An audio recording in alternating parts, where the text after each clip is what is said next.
In a video we prepared last week, we described the mechanism behind the four-sided Ponzi pyramid scheme that helps to explain the present global financial crisis. However, this can best be grasped if we look at this global financial crisis within a much grander scheme, which is the so-called New World Order. We hear a lot about the New World Order these days. We know something is happening out there, but we're not quite sure what. In a way, where there is smoke, there is fire, and we can see that the New World Order fire is spreading, and spreading quickly. Seeing the state of the dire state of the world nowadays, our instinct tells us that there is definitely something wrong. Something is rotten, and not exactly in the state of Denmark. But the excuse seems to be, it's the New World Order. And I'd like to talk about the New World Order. The New World Order really is, shall we say, it's a generic term. It's an overhaul, it's a description of the overhaul to go into the next stage. Let's look back in history. We had a New World Order in 1919 when the victorious allies, Britain, France and the United States, defeated the Central Powers, Germany, Austria-Hungary and the Turkish Empire. It was very politically centered, but they did get together in Paris, France, to plan out the New World Order. And that sort of guaranteed, the conditions were so bad against Germany and the defeated powers, that it guaranteed the Second World War. But the important thing is that at that time, in 1919, to plan out the New World Order, they founded two organizations, the New York-based Council on Foreign Relations and the London-based Royal Institute of International Affairs, also known as Chatham House. It destroyed, that New World Order had achieved destroying the conservative monarchies and preparing the way for socialisms, communism, even National Socialism and other socialisms. Then we had the Second World War.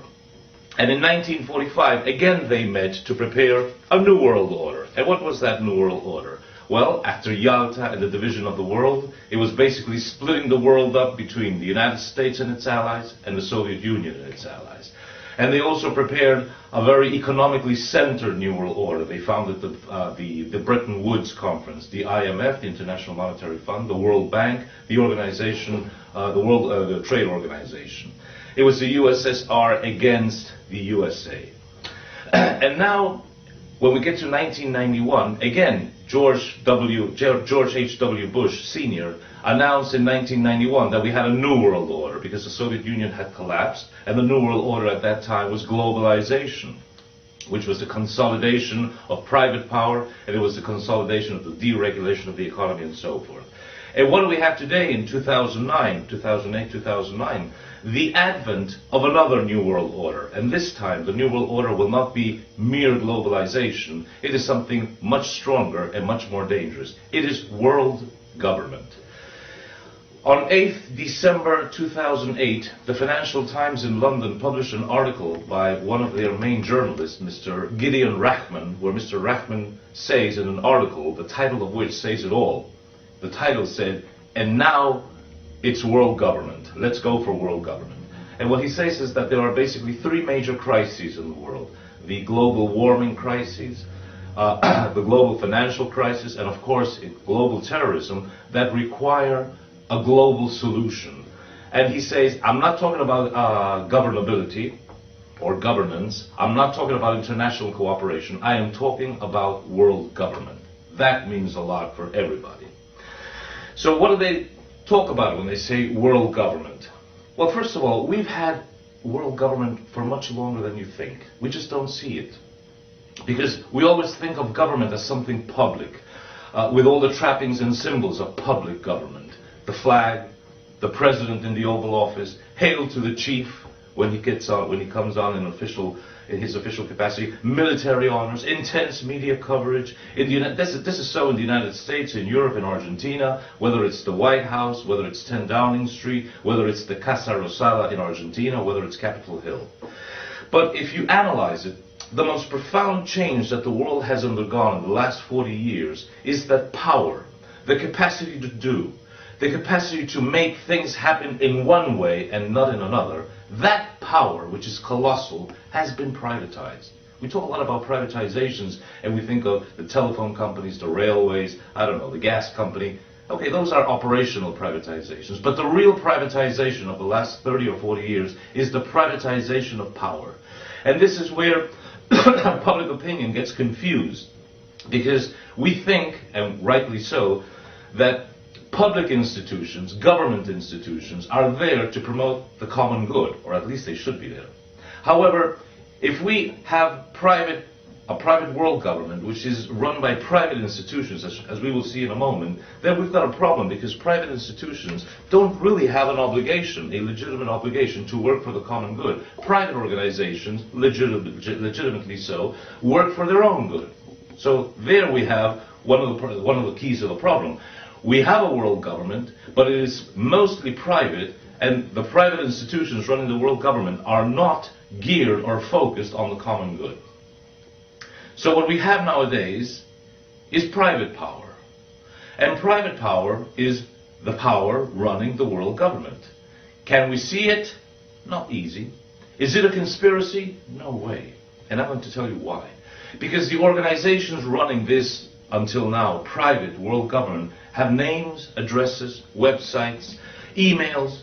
They issue documents, they publish books, they have logos, they make reports. It's all out there. All you need to do is, like a jigsaw puzzle, put the pieces together.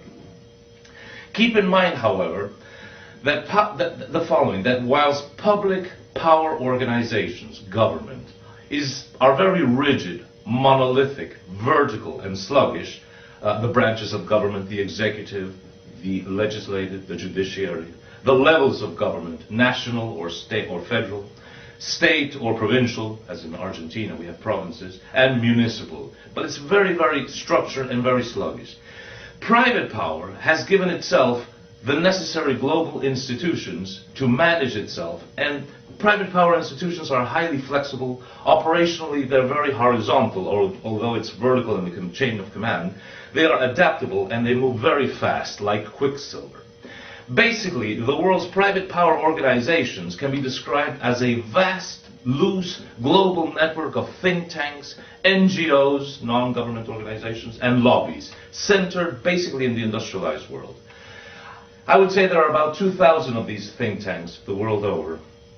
And since this is very vertical in the chain of command, of those 2,000 think tanks, there are 200 that are the ones that really count. And of those 200, there are 20 that really have clout. And of those 20, there are 4 or 5 that sit at the very pinnacle of this global power pyramid. And those 4 or 5 have names. It's no conspiracy, and I'm going to name them for you. You probably know this. It's the Council on Foreign Relations, founded in 1919 when they had to prepare the New World Order after the First World War. It's its sister organization, the RIAA, the Royal Institute of International Affairs, Chatham House as it is called, based in London, also founded in 1919. It's the so-called Bilderberger Conference, founded in 1954, and that is probably the most powerful of these 4 or 5 that I'm going to describe, and it's been magnificently described and explained in a book by the Spanish author Daniel Estulin, and that was founded in 1954.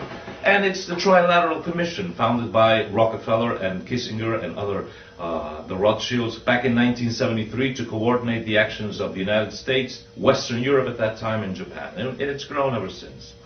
And here's where you can find some patterns which help to explain how this world government works. I've written a book called El Cerebro del Mundo, la cara oculta de la globalización. It's in Spanish, and it would translate as The World's Mastermind, the Hidden Face of Globalization. I prepared a short article in English with a synopsis or a summary of this book, and hopefully we'll be able to publish it in English later on. But this book analyzes, studies this private world government, and it does so pretty much centered on the Council on Foreign Relations in New York. And the Council on Foreign Relations in New York is an example I'd like to take because it helps to explain what's really happening. The CFR, as they are called, has about 4,500 US-based members. They issue an annual report. It's for free. All you have to do is write to them and ask them, and they'll send it to you for free. And amongst other things, at the very end of the book, they will give you the full list of the 4,500 members.